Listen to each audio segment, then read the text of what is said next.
ماتم سراسری که ایران را بعد فوت یک آوازخوان جوان فرا گرفته است، بسیاری ها را در داخل و خارج جمهوری اسلامی به تعجب آورد. مرتضی پاشایی 30 ساله روز 14 نوامبر در یکی از شفاخانه های تهران بر اثر سرطان درگذشت. روز یکشنبه در تشییع جنازه پاشایی ازدحام مردمی چنان بزرگ بود که مراسم دفن او در قبرستان بهشت زهرا برای چند ساعت به تأخیر گذاشته شد.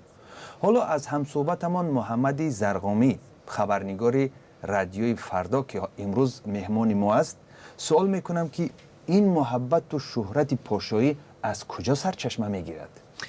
اول باید ما نگاه کنیم به اینکه مرتضی پاشایی در چه شرایطی خواننده شده.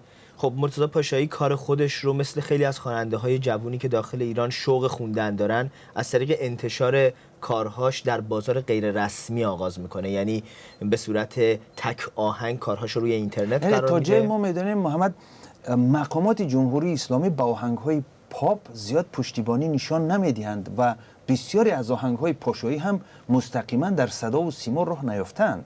خب دقیقاً همین رو باید بهش نگاه کنیم. ببینید موسیقی پاپ ایران بعد از روی کار اومدن دولت محمد خاتمی که مشهور بود به دولت اصلاح طلبان، شکل میشه گفت علنی به خودش گرفت. خواننده های پاپ، جوان هایی که علاقه داشتن به این موسیقی شروع کردن به بازسازی فضای موسیقی پاپ داخل ایران. پاشایی جزء نسلیه که کدوم خواننده ها همراهشن؟ خواننده‌ای مثل محسن یگانه. یعنی اینا جزء اون نسلی هستن که فرصت حضور اول ازشون سلب شده، خودشون رو از طریق شبکه‌های مجازی اجتماعی پروموت کردن، معرفی کردن و بعد محصولش این شده که مجوز بهشون داده شده و این مجوزه محبوبیتشون رو دوچندان کرده. در پایان صحبت هم یک کمی درباره خود پاشایی، ایجادیاتی او، چون در تاجیکستان شاید بسیاری ها اون رو نشناسند، یک معرفی نامه از شما. خب صدای سوزناک